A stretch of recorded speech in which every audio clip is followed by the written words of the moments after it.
I want to start today with a little financial guessing game. Okay, I'm in. I'm going to put a metaphorical shopping list on the table in front of you, and I want you to tell me how much cash you think I need to get it all done. I love a challenge, especially when I'm spending your hypothetical money. What are we buying? We're buying influence. Specifically, I need you to get me 156,000 views on a social media post. Yeah. Let's say on X, the platform that used to be Twitter. Okay. I want them to look somewhat real. I don't want them disappearing in an hour, and I need them delivered fast. What's the damage to my bank account? Okay, let's break that down. 156,000 views, fast delivery. If we're doing this the quote-unquote clean way, through legitimate marketing channels, promoted posts, targeting demographics. Like the official way. You are easily talking thousands of euros. Maybe tens of thousands, depending on what you're promoting. Thousands. Okay. That sounds about right for that kind of reach. Right. But what if I told you I could get that exact same result for the price of a ham sandwich? I'd say we have a problem, a very, very big one. You have a very big problem. According to the data we're looking at today, the price for that kind of massive reach didn't just dip it basically fell off a cliff in 2025. You can now buy those 156,000 views for about 10 euros. 10 euros. That is, it's terrifyingly efficient. That's the cost of a streaming subscription for mass manipulation. It is. And today we're going to explain exactly how that whole economy works. We're diving deep into the NATO Strategic Communications Center of Excellence 2025 report. Right. Specifically, their big experiment, social media manipulation for sale. Exactly. And we're also pulling in some other notes on behavioral detection, because this isn't just about fake news anymore, and we really need to move past that term. This is a fully automated industrial complex that's become cheaper, smarter, and way harder to catch. That is the mission for this deep dive. Yeah. How do these systems work right now in 2026? Who's actually winning the war against them, if anyone? And, where's the money really going? And it is getting so hard to trust anything you see on a screen. It really is. And that's why I want to give a quick nod to our friends at www.scamwatchhq.com before we jump in. Oh yeah, essential stuff. In a world where 10 euros buys you a manufactured reality, having a resource like ScamWatch HQ to just double check something that feels off, it's basically a survival skill now. Absolutely. So let's go back to this shopping list. The NATO researchers, they didn't just theorize about this. They actually went undercover. They became customers. They played the red team. They went to these manipulation providers, which, by the way, are surprisingly easy to find. You don't need the dark web for this. Just a search engine. Just a search engine. And they bought what they called a basket of influence. And the receipt is just wild. They spent a total of 252 euro. That is not a corporate marketing budget. That's a large grocery run. And for that 250 euros, they hit, 7 different platforms? 7. Facebook, Instagram, YouTube, TikTok, vContact, Dex, and Blue Sky. So what did that basket of goodies actually get them in terms of raw numbers? It got them over 17,000 comments, 37,000 likes, and 27,000 views across all those platforms. The scale is one thing, but that barrier to entry is what's truly terrifying. It's basically zero. Right, that's the thing. You mentioned the views on X costing 10 euros, but surely that requires some technical know-how. Even if I buy the views, someone has to create the content, write the posts, manage the accounts. That takes time, right? See, that's where the game has totally changed. The report highlights the content generation side. For another 10 euros, an adversary can generate hundreds of videos, thousands of images, all using AI. Okay, but someone still has to operate it. And here's the kicker. They don't even need to be at the keyboard. Explain that to me. Because I'm still picturing a room full of people on phones, or at least one guy frantically typing into ChatGPT. That's the old model. What the researchers tested is what they call a closed-loop system. Closed loop? Yeah, think of it like a factory line with no workers. You set up a workflow. One AI, like ChatGPT, writes the text. It then automatically sends that text to another AI to generate an image or a video using a tool like FreePic. And then an automation tool just takes those assets and posts them. So no human hands touch it at any point in that process? None. It's a perpetual motion machine of influence. You set the parameters, make me look popular, or attack this politician. You pay your 10 euros and the machine just runs. That brings us to the quality, though, because when I think bots, I still think of those, the accounts with the default egg profile picture replying great post to everything. It's obvious spam. And the report explicitly calls that legacy bot behavior. That's the spam era. We are now officially in the era of psychological realism. Psychological realism. That sounds significantly more ominous. It is, because the goal isn't just to make noise anymore, it's to mimic human identity so well that you actually feel a connection to it. How do they do that? Well, for starters, they're using AI to generate professional-looking headshots. They don't have to steal photos of real people anymore, so a reverse image search won't catch them. They just invent a face. A doctor, a lawyer, a journalist. A persona that earns trust instantly, Huh. and they use localized nuance. They know the slang for whatever region they're targeting. They use the right naming conventions. They sound like they're from there. There was that really disturbing example in the report, the incident in Polish airspace from September 2025. The Russian drone incursion. Yes, a perfect example of psychological realism in action. When that drone entered Polish airspace, you didn't see bots posting random pro-Russia slogans. They weren't just saying Russia is great in broken Polish. Not at all. They were acting like concerned local citizens. They were posting in Polish, using very specific, context-aware arguments, asking questions like, why didn't our government stop this? Or, is our air defense actually working? Wow. So they were undermining trust in the Polish leadership from inside the community. Exactly. They deflected blame from Russia by turning it into a domestic failure. And because they looked and sounded real, actual people started engaging with them, arguing with them, or agreeing with them, treating them like neighbors. And that leads to this other concept, in-conversation behavior. They aren't just broadcasting, they're embedding. It's a huge tactical shift. Legacy bots would just talk to each other to inflate numbers. These new AI agents target verified accounts. They reply to journalists, influencers, politicians. So if I'm a journalist and I post a story, the first few replies might be these 10-year-old bots. Very likely. And because they sound so real, you might actually argue with them.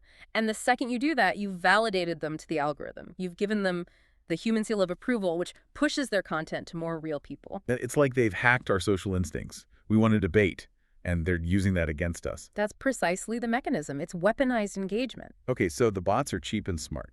The big question is, are the platforms stopping them? The NATO team basically gave them all a report card. Who passed? Well, before we get to the grades, it's worth saying that while platforms are fighting this huge battle, individuals are. Well, we're very vulnerable. And that's where a service like digitalwinrisk.health comes in. It's about protecting your personal digital identity in this mess. Because if a bot can clone a doctor, it can clone you. A very good point. So let's look at the winners and losers in this report card. Who's actually cleaning house? It's a mixed bag, and the results are honestly a bit counterintuitive. If you just look at removing the fake accounts themselves, the winners were vContacta NX. vContacta, the Russian platform. That seems surprising. I know, right? They removed 96% of the fake accounts the researchers created. But, and this is a massive but, we have to look at why. There's always a catch. vContacta operates under incredibly strict digital controls in Russia, so that high removal rate is likely less about community safety and more about state-level surveillance. They scrub anything that isn't pre-approved. It's a clean house because it's prison. So efficient. But maybe not for the right reasons. And what about X? X removed 82% of the fake accounts. They were also pretty good at removing the fake engagement, the likes and comments, after 4 weeks. Only about 43% of it remained. Okay, so X is technically doing a decent job. But who failed? Blue Sky. Blue Sky, the new darling of social media. 100% of the purchased fake engagement on Blue Sky remained active. They didn't catch any of it in this experiment. Wow. Is that just growing pains? Probably. They're newer, fewer defenses. But it just goes to show new often means vulnerable. Just because a platform feels safer doesn't mean it is. And the big players, TikTok and Instagram. They struggled with account removal. TikTok only removed 4% of the fake accounts. Instagram got 22%. 4%. That's shockingly low. That's basically an open door. It is, but there's another metric that's really revealing: speed. How fast the fake engagement arrives. Exactly. On TikTok and Instagram, the likes and views showed up almost instantly within a couple of days. Which suggests there's no filter. Pretty much. Whereas on vContact, even though the engagement got through, it was much slower. Slower delivery usually means there are checks in place slowing things down. The instant gratification is a sign of a weak defense. But there's this weird contradiction with TikTok, right? The report calls them the transparency leader. It's the transparency paradox. TikTok was the only platform to actually engage with the researchers. They published detailed reports, they're very open, but in this specific experiment, Their tech failed to stop the bots. So they talk a good game, but the bots are still walking right in. And X is the complete opposite. They've stopped publishing transparency reports, they're a black box, but their automated systems are actually pretty good at killing the bots. So you can have transparency without results, or results without transparency. Pick your poison. Ideally, we'd have both, but right now, we don't. One of the most shocking parts of this deep dive for me was the ad loophole. We've been talking about organic posts, but the researchers decided to pay the platforms directly. They bought ads using these fake accounts. This is where it gets really messy. They didn't just buy ads, they bought fake comments on those ads. And what happened on Instagram was just, I had to read it twice. No, you read it right. A massive glitch. On Instagram, they ordered a certain number of fake comments for their ads. The platform didn't just deliver them, it delivered 340% of what they ordered. Hold on. They bought, say, 100 fake comments, and Instagram served up 340. More than triple. For free! It shows a huge vulnerability in their ad system. The algorithm was so eager for engagement on paid content that it just flooded it with fakes. And yet TikTok, which was bad with organic bots, actually showed 0% delivery of fake comments on ads. Right, so TikTok's ad shield is strong, even if their organic one is weak. The whole thing is just wildly inconsistent across the board. Okay, we have to talk about what these bots are pushing. We usually think of crypto scams or elections. But the report flags some weirdly specific narrative shifts. It's the militarization of the bot economy. We're seeing a shift away from just general political chaos towards what the report calls strategic collision narratives. Strategic collision. That sounds like something out of a war room. What does it look like in a tweet? It's about projecting military strength. The researchers found bot networks specifically amplifying Chinese military narratives.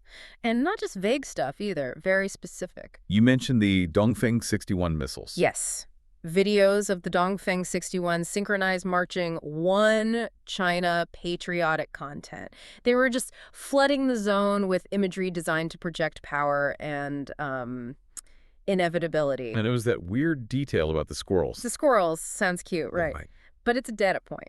The same bots pushing this Chinese military content were also following Indian political channels, specifically one called The Squirrels. Oh, was that some kind of code? No, it's just a YouTube channel covering Indian politics. Yeah. But the fact that these military-focused bots were also tracking it shows how global this industry is. They're building this complex web of interests. Speaking of global, they found recycled bots, didn't they? Bots with a past life.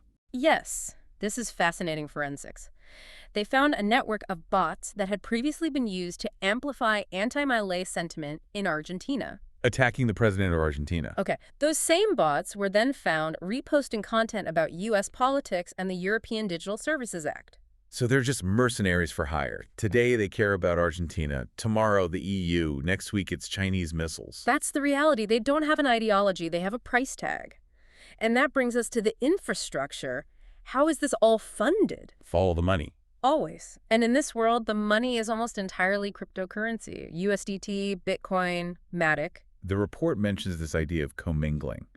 It sounds like something you'd do at a cocktail party, but I'm guessing it's more nefarious here. It's money laundering 101 for the digital age. Think of it like a digital washing machine. If I send you Bitcoin directly, it's on the blockchain. It's traceable. Right. Anyone can see the public ledger. But if we both send our money into a giant pot that mixes it all up with thousands of other transactions and then sends it out, the chain is broken. And that's what these exchanges like Helicate and Cryptimus are doing. Correct. The report calls them high-risk exchanges that allow this. In the experiment, only 4 out of 10 of their transactions could be traced end-to-end. The rest just vanished into the mix. Which makes it incredibly hard for law enforcement. But they did manage to put some numbers on the scale of this business. They did. They tracked one Russia-based provider, just called RU1. In 2 years, that one provider moved about $265,000. $250,000 for fake likes. And a UK-based provider, UK2, moved about $123,000. This isn't a hobby. It's a real business. And there's a potential legal time bomb here with sanctions, isn't there? A huge one. The analysis suggests that Russian operators are using major exchanges, like Binance, to move this money around. Binance is massive. They're supposed to have controls in place. They are. And under EU Council Regulation 833/2014, providing crypto services to Russian residents is highly restricted. So if these bot farms are paying for their infrastructure through otherwise compliant exchanges, those exchanges might be facilitating sanctions evasion, knowingly or not. So let's just recap for a second. We have a system that is dirt cheap, 10 euros. It's fully automated, it's funded by untraceable crypto, and it's capable of looking and sounding just like a real person. I mean, it feels like we're losing. It can feel that way, but there is a path forward, and it goes back to what we said at the start, moving from analyzing text to analyzing behavior. What does that mean for me, for the average listener? If I can't trust the profile picture, what do I look for? You have to stop looking at the content and start looking at the matrix behind the ghost. You look for A synchronization. synchronization. Real humans are messy. We post at random times. We sleep. We get distracted. Bots are coordinated. If you see 10 accounts posting with the exact same sentiment within the same minute, that's not a movement, that's a script. So it's about timing and relationships. Exactly. Who do they talk to? Real people talk to friends, brands, random accounts. These embedded bots often have a very specific pattern.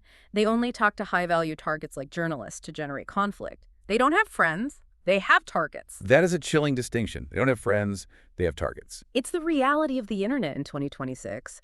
And honestly, it's why everyone should be checking their own exposure. So again, a final thank you to digitalwinrisk.health and www.scamwatchhq.com. We need all the help we can get. Let's summarize the scary reality then. For 10 euros, anyone, a government, a corporation, a person with a grudge, can buy a sophisticated AI-driven campaign that doesn't just spam you, it talks to you. And it acts like you. That's the key. It really makes you question every single interaction you have online. It should. Healthy skepticism is pretty much the only firewall we have left. I just want to leave everyone with a final thought. We've all been there. You're scrolling, you see a comment that makes your blood boil, or maybe one that perfectly validates something you already believe.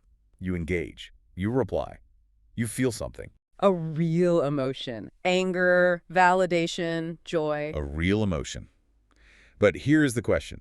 If these bots are now so good, they can project psychological realism, and they're embedding themselves in threads just to earn your trust, how sure are you that the person you argued with yesterday, or even the one you agreed with, wasn't just 10 euros worth of code designed to make you feel exactly that way? And if you can't tell the difference, does it even matter? That is the question. Thanks for diving deep with us. Stay skeptical out there. Stay safe.